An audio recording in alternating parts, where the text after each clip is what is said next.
Un cordial saludo a todos los oyentes de Radio María. Un día más, con la gracia del Señor, proseguimos el catecismo, el comentario del catecismo de nuestra Madre la Iglesia.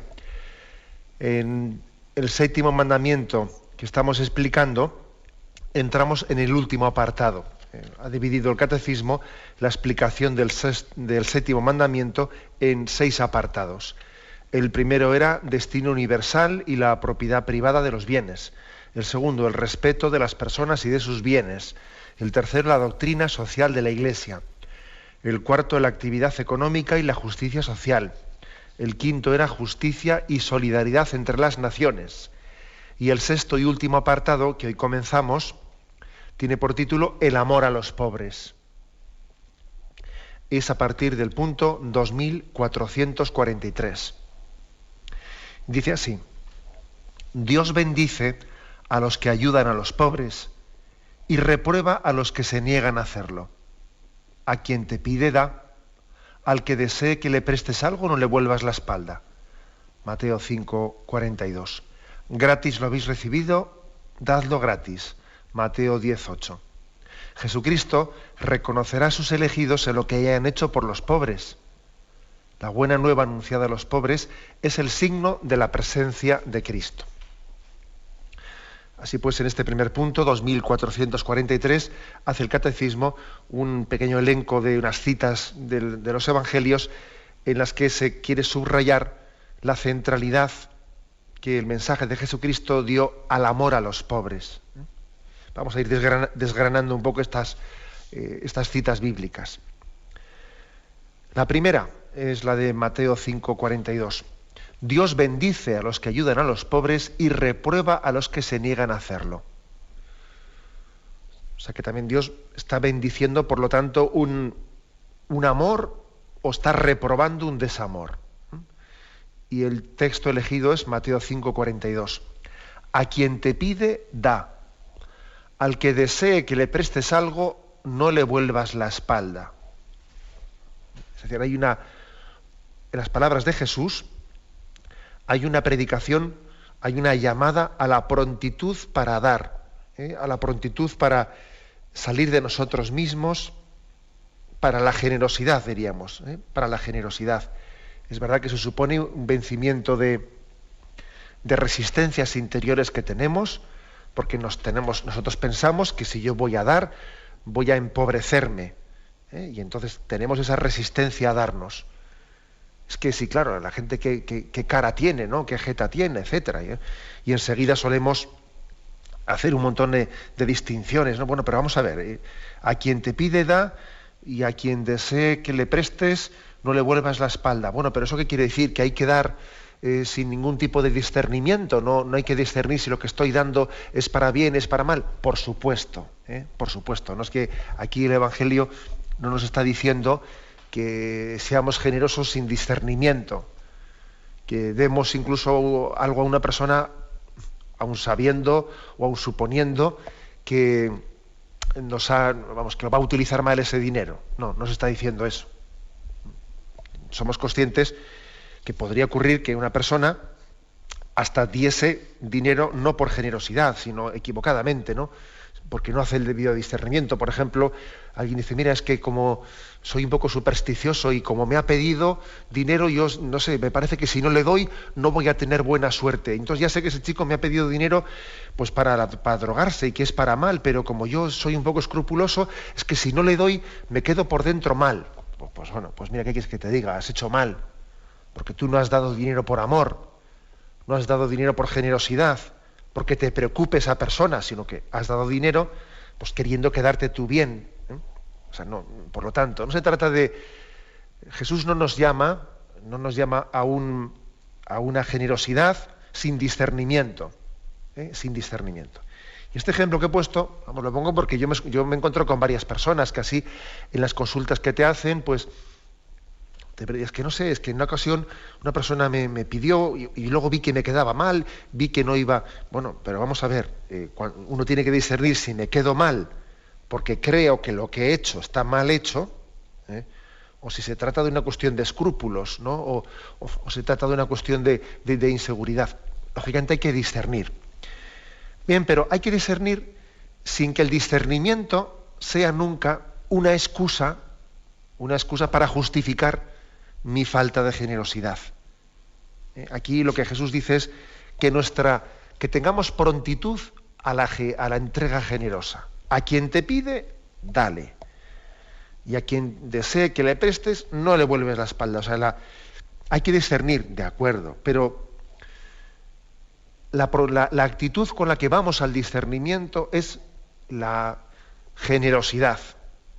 O sea, no nos va a doler el desprendernos. Y si me duele, pues bendito dolor. Estoy dispuesto a tener ese dolor del desprendimiento. Y en ese dolor creceremos, ¿no? Ya sabéis esa famosa frase de la Madre Teresa de Calcuta, que le preguntan a ella: Madre Teresa, ¿hasta cuánto hay que dar? Y ella dijo: hasta que te duela, respondió ella. ¿Qué quería decir? Pues que evidentemente, claro que existen en nosotros resistencias a la generosidad, pero posiblemente si no las venciésemos, si no pusiésemos en práctica lo que dice ella, hasta que te duela, pues entonces tu generosidad no crecería nunca. Seguro que si lo haces varias veces, cada vez luego te duele menos. Te duele menos porque ya te has ido venciendo en tus resistencias, ¿no? Hay un texto, Hechos de los Apóstoles, capítulo 20, versículo 35, un texto impresionante, en el cual Pablo dice lo siguiente, ¿no? En todo esto os he enseñado que es así, trabajando, que se debe socorrer a los débiles y que hay que tener presentes las palabras del Señor Jesús, que dijo: mayor felicidad hay en dar que en recibir.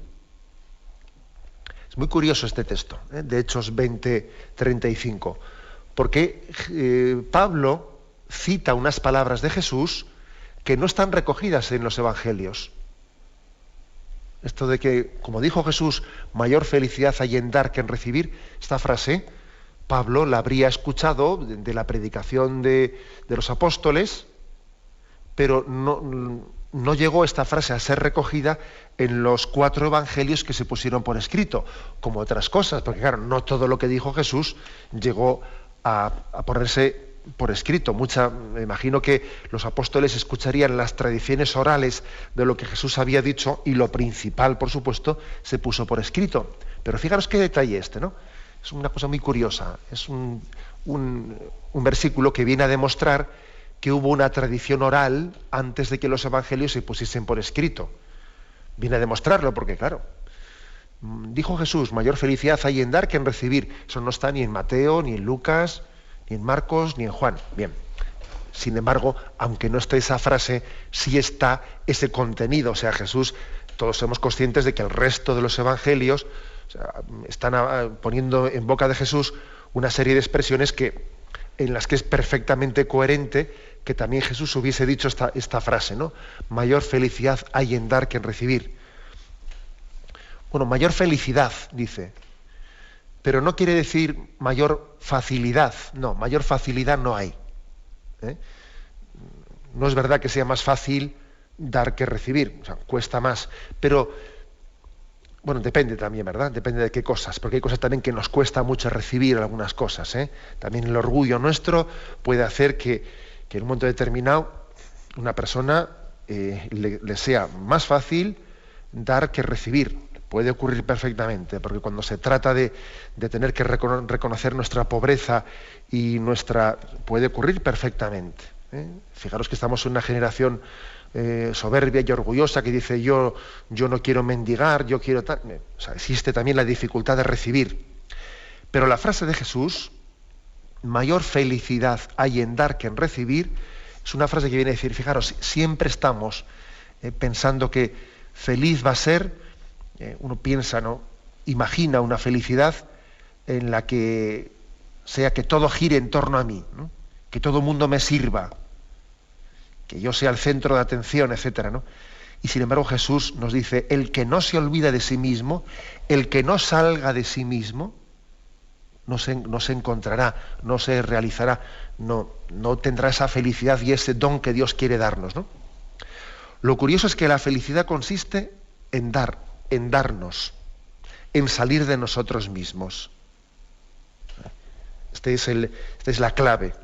Esta es la clave. Por lo tanto, para entender bien esto que dice aquí, el punto de partida, ¿no? Que Jesús quiere que a quien nos pida le demos. Mayor felicidad hay en dar que en recibir, etc. Yo añadiría que no se trata únicamente de dar algo, sino se trata de la actitud de dar nuestra vida, la actitud de darnos.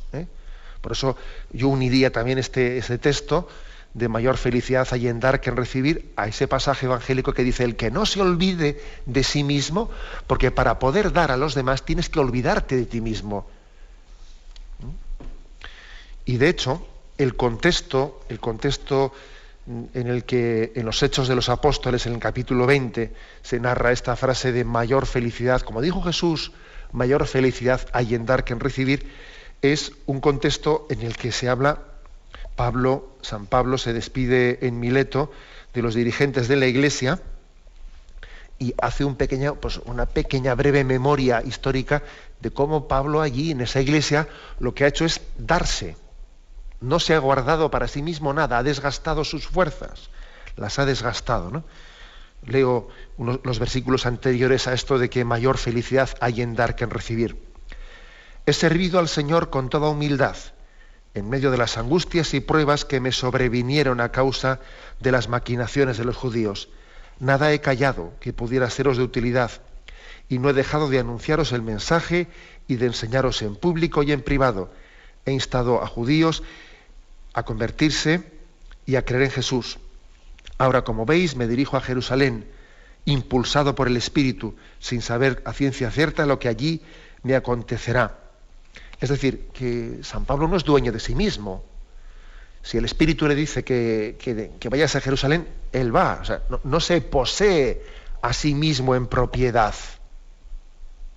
Es decir, para poder amar a los pobres, para poder dar al que lo necesita, lo principal es que nosotros nos demos cuenta que no nos poseemos a nosotros mismos en propiedad. Es decir, que el Señor ha hecho de nuestra vida un don para la donación, y valga la redundancia, es don para la donación. San Pablo dice, bueno, yo aquí me he desgastado por vosotros, y ahora el Espíritu me lleva a Jerusalén, allí me seguiré desgastando. Por eso creo que en ese contexto es en el que se predica que hay más felicidad en dar que en recibir. Tenemos que pedir pues ese don de entender bien. Luego, por supuesto, ya sabemos, hay que discernir. A quien te pide, da. Habrá que ver si el que me está pidiendo, yo tengo que amarle por el amor que le tengo que dar lo que me está pidiendo, así, digamos, materialmente, o quizás le tengo que dar otra cosa más sustanciosa que la que él me está pidiendo, y más enseñable. Eso es otra cosa ya. Eso ya forma parte del discernimiento, pero lo primero que afirma aquí el catecismo es nuestra conciencia de que nuestra vida es un don para la donación y que nuestra felicidad consistirá en el olvido de nosotros mismos y en darnos y dar y darnos, sin separar nunca lo de dar y darnos, porque también existe el riesgo de que alguno, por no darse, por no entregar su vida, entrega una limosna que pretenda sustituir la entrega de mi voluntad, mi tiempo, mi paciencia, etcétera, etcétera. Se trata no solamente de dar, sino de darse. Tenemos un momento de silencio y de reflexión y continuamos enseguida.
Escuchan el programa Catecismo de la Iglesia Católica con Monseñor José Ignacio Munilla.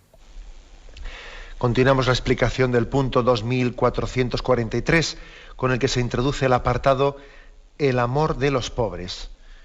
El Catecismo ha ofrecido un primer texto evangélico, Mateo 5:42, que hemos comentado. También ofrece un segundo, que es Mateo 10:8, para instar y para hacer una llamada a nuestra prontitud para ayudar a los pobres.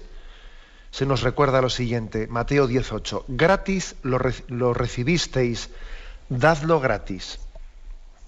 Un recordatorio. La clave también una de las claves para instarnos al amor a los pobres, a la generosidad con los pobres, es recordarnos que lo que tenemos lo hemos recibido gratis. Es una cosa importante, para poder darse con generosidad, con prontitud, como supone un desasirse. Lo de desasirse me parece una palabra muy apropiada, ¿no? Porque es que nos atamos enseguida a las cosas, nos quedamos asidos a ellas, ¿no? Nos quedamos apegados a las cosas rápidamente. Es curioso, ¿no? A un niño le das una cosa, un objeto, un regalo, cualquier cosita, oye, y toma posesión de ello de una manera inmediata, ¿no? Se adueña de ello inmediatamente, ¿no? Y enseguida alguien se lo va a coger y dice, esto es mío, esto es mío. Oye, ¿cómo ha tomado posesión de ello? Madre mía, qué rápido ha tomado posesión de ello. Sin embargo, desprenderse de ello le va a costar tiempo. Va a hacer falta que mamá le explique, mira que en el colegio pues están haciendo una recogida de esto para los pobres, y qué te parece si esto, qué te parece el otro. Para desasirse le va a costar, o sea, hay que motivarse, hay que prepararle, pero lo contrario, el sentido de tomar posesión, que rápido lo hacemos, madre mía. Te lo acaban de dar y ya es como si fuese tuyo. Hace un rato no era tuyo, oye, pero es que mira, has tomado posesión de ello en instantes de segundo. Bueno, pues precisamente para poner esto en solfa, ¿no? Para que relativicemos, ¿no? Ese sentido, ¿no? nuestro de propiedad, ese asimiento tan grande que tenemos las cosas, Jesús nos dice, oye, gratis lo habéis recibido, dadlo gratis. O sea, que lo que tienes es un don que te ha sido dado, tú ahora lo sientes muy tuyo, pero que antes no era tuyo y te ha sido dado, ¿no? Por eso acordaros de algunas parábolas del Evangelio en las que Jesús, por ejemplo, reprende aquel siervo a quien se le había perdonado una gran deuda y luego él no era capaz de perdonar una pequeña deuda al otro. Dice, pero bueno, será cara dura. Con lo que le hemos perdonado a él y él no es capaz de perdonar después una minucia al otro. Algo así también aquí se está insistiendo, ¿no? Gratis lo habéis recibido, dadlo gratis. Recordar la gratuidad, ¿no? Dicho de otra manera, la generosidad suele ser también proporcional a la sensibilidad que tenemos para reconocer los dones de nuestra vida. En la medida en que uno es menos agradecido, suele ser luego menos generoso. Menos agradecido me refiero para agradecerle a Dios todas las cosas que ha recibido, ¿no? Cuando uno tiene poca oración de acción de gracias y poca sensibilidad para decir, Señor mío, te bendigo por todos los dones de los que me rodeas inmerecidamente, etcétera, etcétera. Cuando este tipo de oración no brota de él, o es una cosa que muy forzada, que no tiene conciencia, no tiene sensibilidad para ello, entonces es más difícil que sea generoso. O sea, esto es, por lo tanto, una de las formas en nosotros de suscitar generosidad con los necesitados, no solo es decir, venga, seamos generosos, porque sería, pues un poco fomentar un voluntarismo. No. Antes que decir seamos generosos es ser reconocido con todo lo que Dios te ha dado. Ser reconocido, siéntete regalado, siéntete privilegiado, date cuenta que tu vida es un don de Dios inmerecido. Y desde aquí, desde este cultivo, luego será mucho más fácil a una persona decirle, despréndete, sé generoso, porque se le ha cultivado en la primera sensibilidad. Damos un paso más y este punto nos cita ahora Mateo 25, dice: Jesucristo reconocerá a sus elegidos en lo que hayan hecho por los pobres.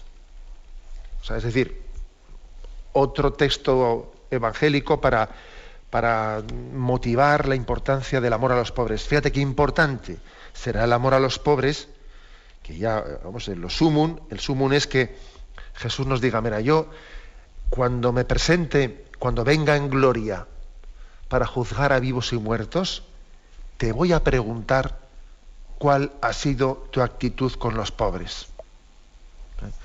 Y ahí tenéis Mateo 25, 31, 36, en donde se nos describe el juicio final con estos términos: cuando el Hijo del Hombre venga con todo su esplendor y acompañado de todos sus ángeles, se sentará en su trono glorioso. Todos los habitantes del mundo serán reunidos en su presencia, y él separará a unos de otros, como el pastor separa las ovejas de los machos cabríos, poniendo las ovejas a un lado y los machos cabríos al otro. Luego el rey dirá a los unos: venid, benditos de mi Padre, recibid en propiedad el reino que os he preparado desde el principio del mundo, porque estuve hambriento y vosotros me disteis de comer, estuve sediento y me disteis de beber, llegué como un extraño y me recibisteis en vuestra casa, no tenía ropa y me la disteis, estuve enfermo y me visitasteis, en la cárcel y fuisteis a verme. Entonces los justos le contestarán: Señor, ¿cuándo te vimos hambriento o sediento y te dimos de comer y beber? ¿Cuándo llegaste como un extraño y te recibimos en nuestra casa? ¿Cuándo te vimos sin ropa y te la dimos? ¿Cuándo estuviste enfermo o en la cárcel y fuimos a verte?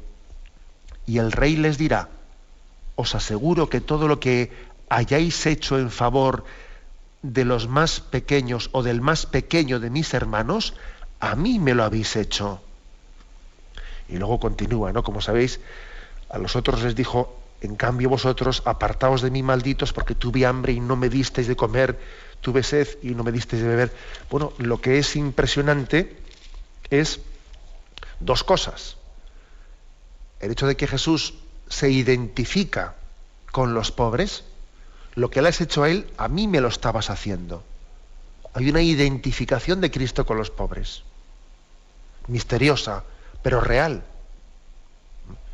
Igual que, por ejemplo, cuando Pablo va a apresar a los cristianos camino de Damasco y sale Jesús a su encuentro y derriba a Pablo, y en ese momento: ¿quién eres tú?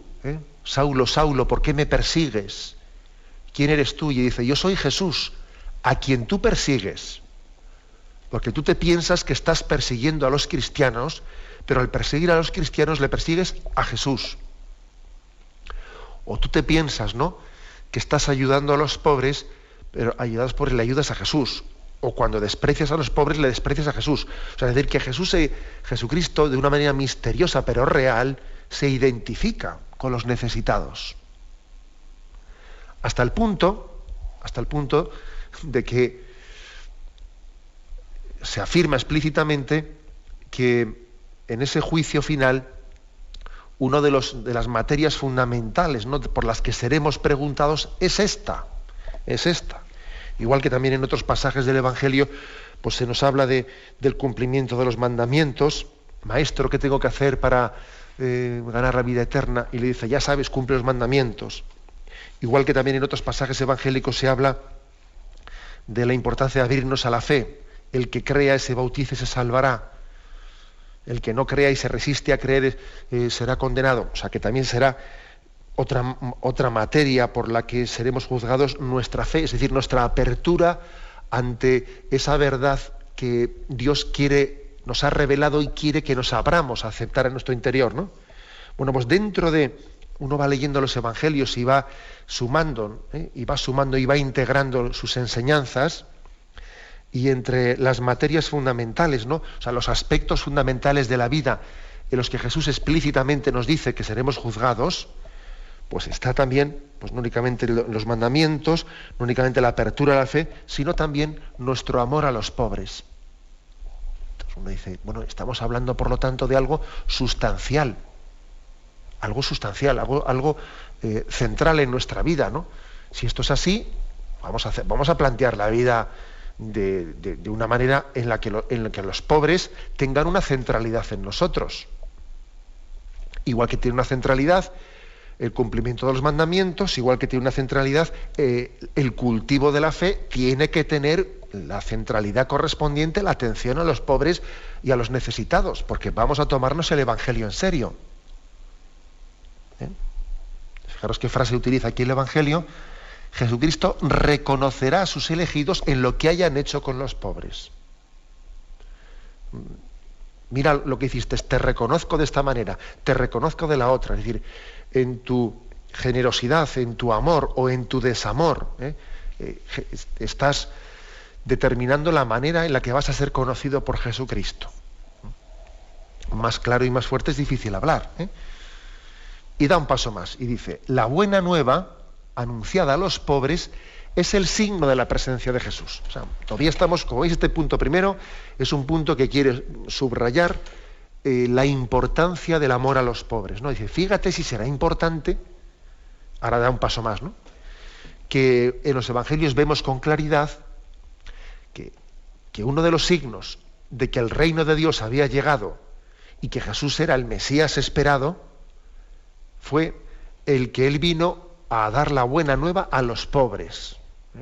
Entonces, aquí se ofrecen dos textos. Mateo 11:5. Y sucedió que cuando acabó Jesús de dar instrucciones a los 12 discípulos, partió de allí para enseñar y predicar en sus ciudades. Juan, que en la cárcel había oído hablar de las obras de Cristo, envió a sus discípulos a decirle, ¿eres tú el que ha de venir o debemos esperar a otro? Jesús le respondió, a ver, esa es la clave, por lo tanto la pregunta es, vamos a ver, ¿tú eres el Mesías que los israelitas estábamos esperando o hay que esperar a otro? Y Jesús le responde y les dice, id y decidle a Juan, que es el que os ha venido con la pregunta, ¿no? Decidle lo que oís y veis. Los ciegos ven, los cojos andan, los leprosos quedan limpios, los sordos oyen, los muertos resucitan y se anuncia a los pobres la buena nueva. Por lo tanto, sí, yo soy el Mesías que estabais esperando. Estos son los signos mesiánicos.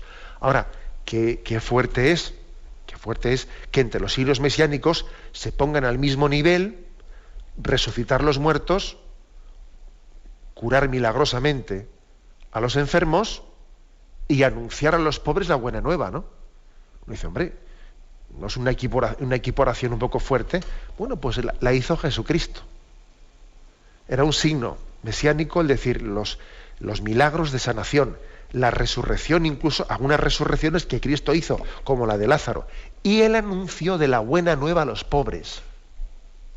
Ese es un signo de que Cristo es el Mesías, porque así estaba anunciado, así estaba predicho, y Yahvé, en la plenitud de los tiempos, envió a su Hijo para anunciar la buena nueva a los pobres, porque los pobres son los amados, los preferidos, sin que entendamos nunca. Nosotros no entendemos la palabra preferidos en el sentido de que luego discrimino a los demás. No, o sea, es decir, una madre también es capaz de amar con predilección al hijo más débil, sin que eso tenga por qué suscitar en absoluto, tenga por qué suscitar celos legítimos de nadie. No, o sea, una madre es capaz de amar con amor de predilección a su hijo inválido y le ama con amor de predilección porque es su hijo, pues síndrome de Down y es tal, y le ama con amor de predilección. Entonces, ¿qué pasa? Al resto de los hijos no les quiere, no, en absoluto. Bueno, si eso lo hace una madre, imagínate Dios. Dios ama con amor de predilección a los pobres, sin que esto suponga diferencias de clases, ni luchas de clases, ni bobadas por el estilo. Y un signo mesiánico de que Cristo es el enviado de Dios, es el Hijo de Dios, el Mesías esperado, es que Él viene a anunciar la buena noticia a los pobres, a los que estaban esperando esa salvación, a los que están hambrientos y sedientos del don de Dios. Por lo tanto, el amor a los pobres es un signo de que Dios está entre nosotros. tenemos un momento de reflexión. Escuchan el programa Catecismo de la Iglesia Católica con Monseñor José Ignacio Munilla. Continuamos en esta explicación del Catecismo pasando al punto 2444. Dice así: el amor de la Iglesia por los pobres pertenece a su constante tradición. Está inspirado en el Evangelio de las Bienaventuranzas, en la pobreza de Jesús y en su atención a los pobres. Bueno, lo dejamos aquí y luego continuaremos a partir de este punto, por partir un poco el contenido interior. Primero, decir que el amor de la Iglesia por los pobres pertenece a su constante tradición. No se trata de una sensibilidad, como a veces ocurre, una sensibilidad de época. Es verdad que las sociedades suelen tener pues, corrientes culturales, etcétera, que hacen que en momentos determinados sean muy sensibles hacia unas cosas y sean, sin embargo, muy ciegas para otras cosas. Me habéis oído en este programa que a veces existen lo que se llaman pecados de época que consisten en los que se cometen de una manera muy generalizada y no hay sensibilidad social para detectarlos, ¿no? Y sin embargo hay épocas que son muy sensibles para, por ejemplo, hoy en día creo que existe una sensibilidad social bastante desarrollada para el tema de la atención a los necesitados hacia el tercer mundo. Fijaros cómo prolifera también pues iniciativas de denuncia hacia las injusticias, etcétera. Existe esa sensibilidad. Sin embargo, somos ciegos. Uno de los pecados de época hoy en día es el hecho de pensar que toda la impureza en materia de sexualidad, pues no es percibida, somos ciegos para percibir eso. Hasta qué punto la impureza está haciendo un daño tremendo al hombre y a la mujer y les están incapacitando para amar. Y bueno, pues para eso somos ciegos. O sea, en este momento cultural, así como existió pues, otros momentos de puritanismo, etcétera, en este momento hay una ceguera colectiva con el tema de la impureza. Sin embargo, gracias a Dios con el tema de nuestra solidaridad y de ver con los necesitados, etcétera, en eso esta generación tiene sensibilidad. Otra cosa es que luego la ejerza más o menos, es otro tema. Pero por lo menos sí es un valor importante, ¿no? Pero frente a esto, aquí la primera afirmación es que el amor de la Iglesia por los pobres pertenece a su constante tradición. Entonces nosotros no podemos hacer una cosa o dejar de hacerla dependiendo de la sensibilidad de la época en la que estemos. No. Mire usted, yo tengo que predicar la integridad del Evangelio, esté en la época en la que esté. El amor a los pobres, aunque esté en una época de insensibilidad o sensibilidad, y el amor a la pureza lo mismo, etcétera. Y afirmado eso, se nos habla que, claro, es una constante tradición porque está inspirado en el Evangelio, y aquí dice tres motivos por los que está inspirado en el Evangelio.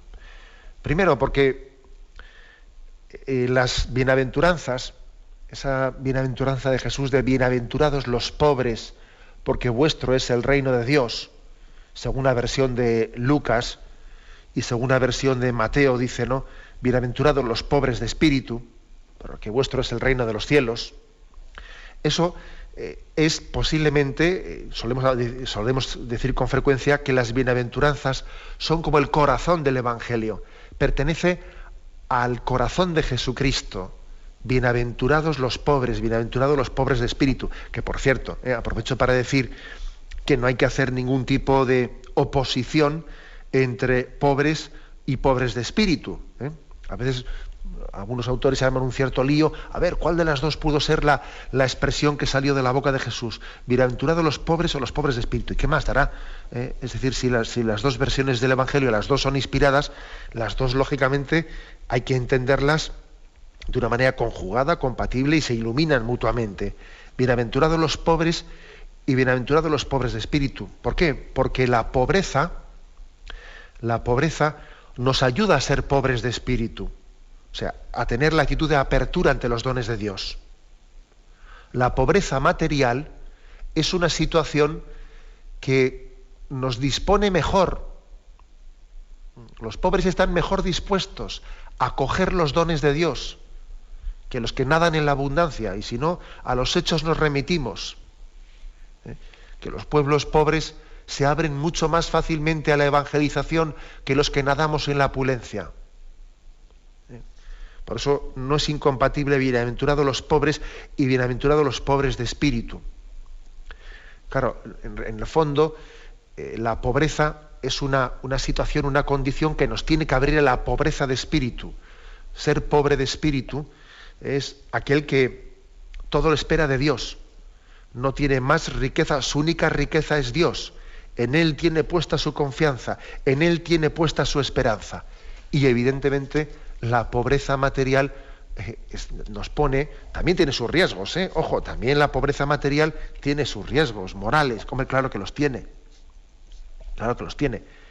pero es verdad que los hechos nos demuestran que nos puede ayudar a entender que Dios es nuestro tesoro y abrirnos a esperar y a confiar el don de la salvación.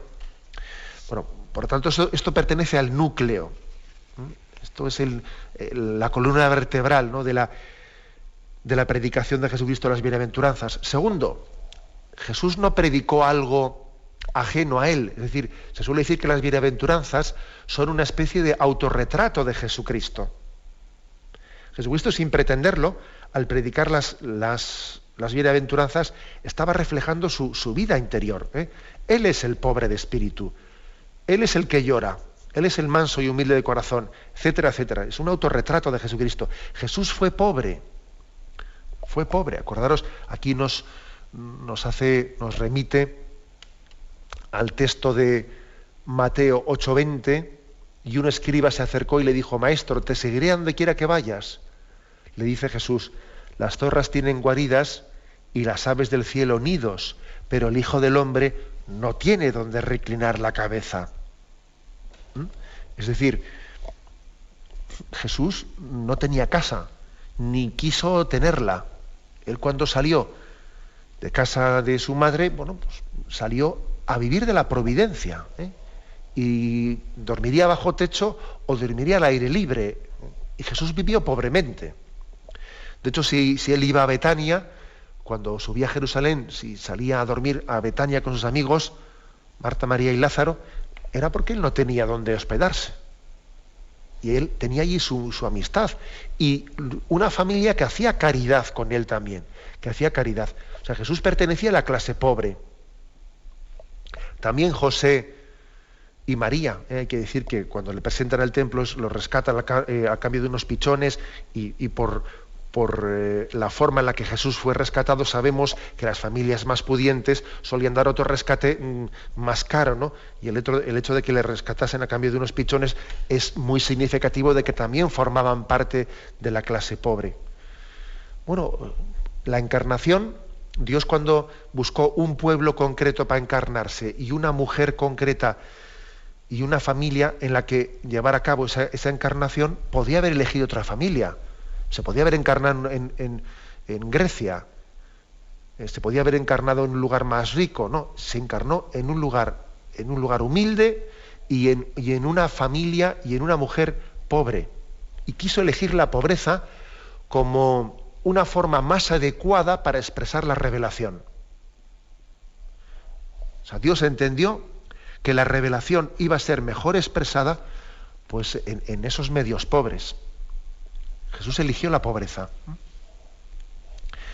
Bueno, y en tercer lugar, añade, y está inspirado en el Evangelio de las Bienaventuranzas, en la pobreza de Jesús y en su atención a los pobres. Y aquí se nos habla de Marcos 12, versículo 41-44. Jesús se sentó frente al arca del tesoro y miraba cómo echaba la gente monedas en el arca del tesoro. Muchos ricos echaban mucho. Llegó también una viuda pobre y echó 2 moneditas, o sea, 1/4 parte del as. Entonces, llamando a sus discípulos, les dijo: os digo de verdad que esta viuda pobre ha echado más que todos los que echan en el arca del tesoro, pues todos han echado de lo que les sobraba. Esta, en cambio, ha echado de lo que necesitaba para vivir, todo cuanto poseía. Bueno, fijaros que este texto aquí lo alude, lo cita el Evangelio para decir que Jesús pone su atención en los pobres. O sea, Jesús estaba allí sentado a la entrada del templo, frente al arca del tesoro, y miraba a la gente. miraba cómo echaba no, podéis imaginaros que no es una mirada de curiosidad. A ver cuánto ha echado no. Jesús mira el interior de los corazones. Y Dios sabe si la limosna que están haciendo unos y otros al echar el templo, sabe si esa limosna es sincera, es generosa, supone un desprendimiento, está hecha con amor. A eso se refiere que Jesús miraba a los que echaban monedas en el arca del tesoro.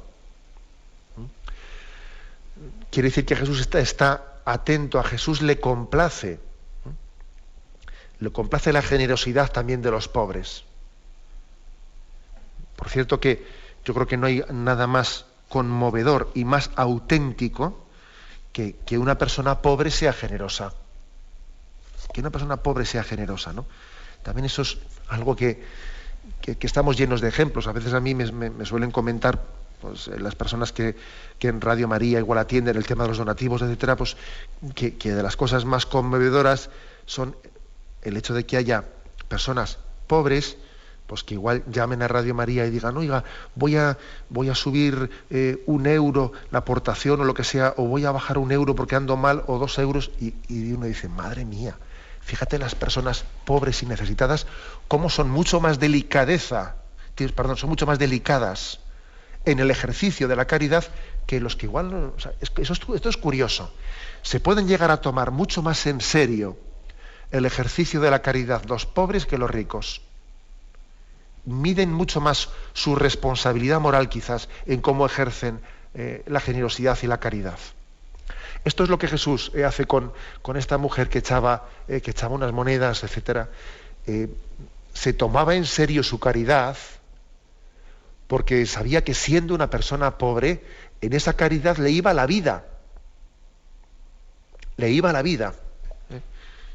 Luego Jesús quiere que para nosotros la caridad no sea algo superflua, no sea superflua, sino que la caridad sea expresión de que nos va la vida en ella. Así es como el Evangelio lo presenta. Lo vamos a dejar aquí y continuaremos, si Dios quiere, en este mismo punto, donde concluimos hoy. Pero no queremos quitar tiempo a la intervención de los oyentes.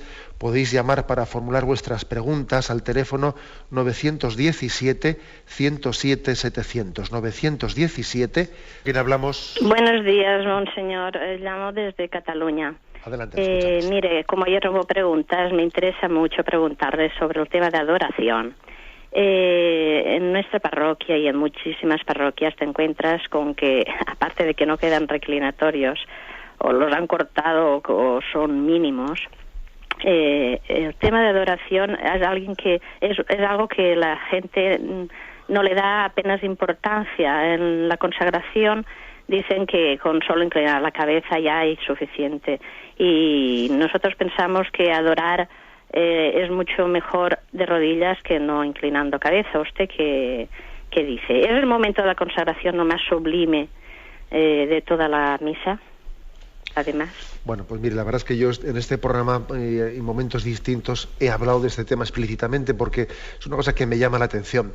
Evidentemente la adoración no es lo mismo que ponerse de rodillas. Ya sabemos que la adoración no es una postura corporal, no, la adoración es mucho más que una postura corporal, es una actitud de sumisión, de acatamiento, de entrega de nuestra vida a Dios, de reconocimiento de sus dones. Es una actitud interior, eso vaya por delante, ¿no?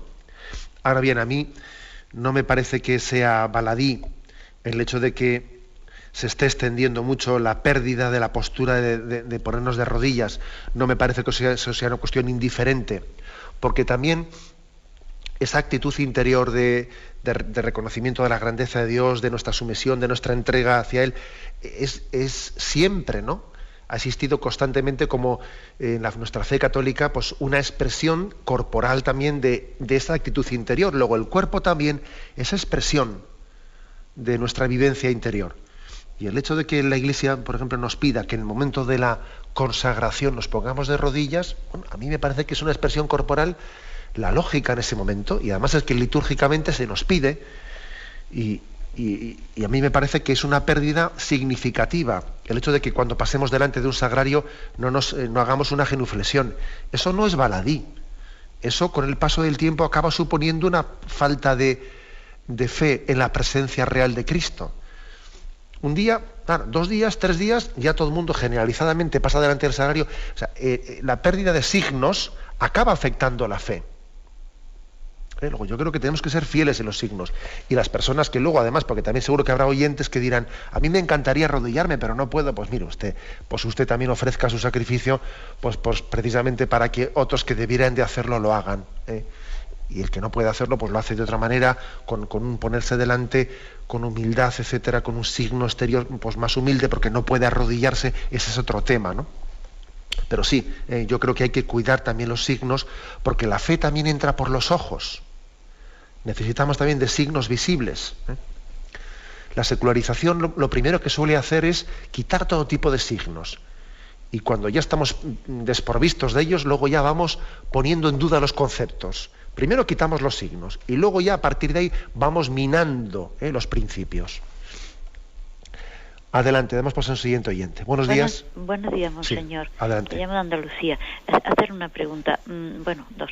Que lo de atender a los pobres de una forma especial, lo que seremos, ¿eso significa que pasen a segundo plano nuestros hijos, nuestra familia? Y otra pregunta, cuando el Señor dice, cuando dé una comida nacional, no invite a tu eso, sino a los parientes y todo esto, no, sino a los pobres. ¿Esto hay que tomarlo al pie de la letra? Muchas gracias, monseñor. Mire, con respecto a lo primero, yo diría, se trata de que el amor a los pobres supone que dejemos en un segundo lugar a nuestros hijos. No, tenemos que conjugar el 7º mandamiento con el 4º, y los dos tienen que conjugarse.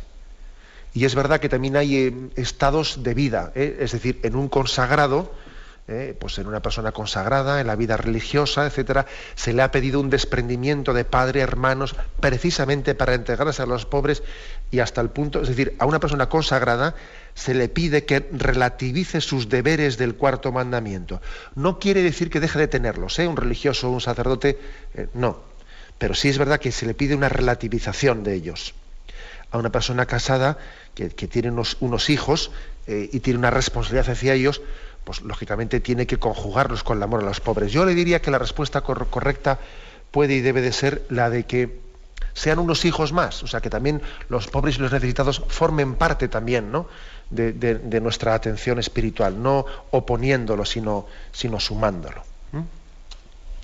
Algo más me había preguntado el oyente, pero la verdad es que se me ha ido, por no apuntarlo aquí en un papelito.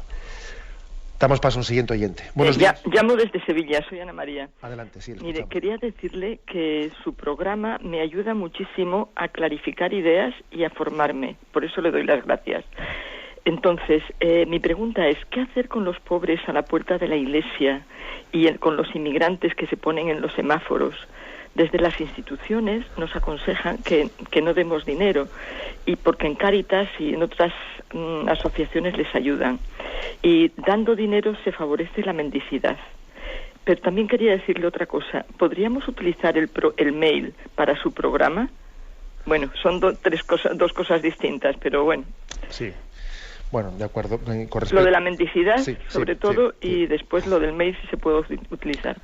Bueno, mire, con respecto igual a poder formular preguntas por email, en alguna ocasión hicimos alguna prueba y vimos que era un poco complicado, lo cual yo no quiero decir que no lo hagamos un poco más adelante, cuando igual haya más medios, pero quizás en este momento es mejor que lo hagamos las llamadas solamente por teléfono, porque es difícil conjugar, Bueno, pero bueno, eso se podrá pensar. Con respecto a lo primero, mire, pues sí, pues es verdad, es un tema delicado, el que se nos presenta, pero yo creo que somos conscientes de que si nuestra caridad va a ser ejercida a través de la mendicidad que pueda existir en la calle, posiblemente estemos ayudando mal. Estemos ayudando mal.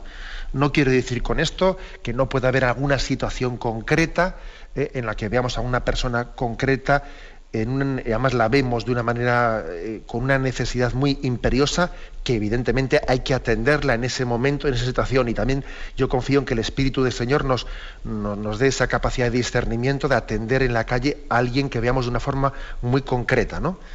Pero es evidente que en la situación en la que estamos, la forma principal de ejercer nuestra caridad no puede ser a través de la mendicidad en la calle, porque ahí no tenemos capacidad de discernimiento.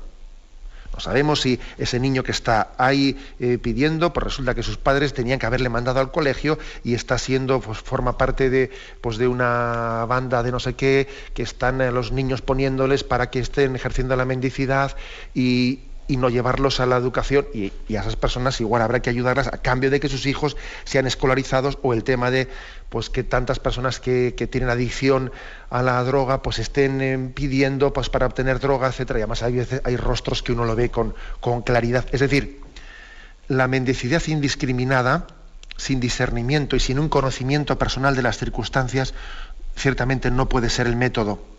No puede ser el método. Y sé que lo que estoy diciendo igual a algún corazón sensible le puede estar un poco doliendo, porque a veces uno puede tener la tentación de poner en práctica las palabras de Jesús, nada, así de una manera directa y sin discernimiento. Además es que, claro, si le niego algo que alguien que me ha pedido por la calle, pues me quedo mal por dentro. Bueno, es que, vamos a ver, no se trata de quedarme bien o quedarme mal, se trata de cómo soy yo más efectivo, de qué manera yo ayudo mejor a las personas. Igual que una madre a un hijo no siempre está dando todo lo que él le pide, sino le está dando lo que necesita, y no siempre coincide lo que me piden y lo que necesita una persona. Luego sí tiene que haber ese discernimiento y tenemos que ejercer fundamentalmente nuestra caridad a través de instituciones como Cáritas, implicándonos en ellas, siendo socios activos, etcétera. Aunque, como digo, puede haber alguna circunstancia en la que, aun no conociendo a una persona, veamos que esta situación sí debo atenderla por tal, pero eso es lo excepcional. Lo excepcional. La mendicidad ejercitada en la calle, en este contexto en el que no nos conocemos, no puede ser el método ordinario. Tenemos el tiempo cumplido, y me despido con la bendición de Dios Todopoderoso, Padre, Hijo y Espíritu Santo. Alabado sea Jesucristo.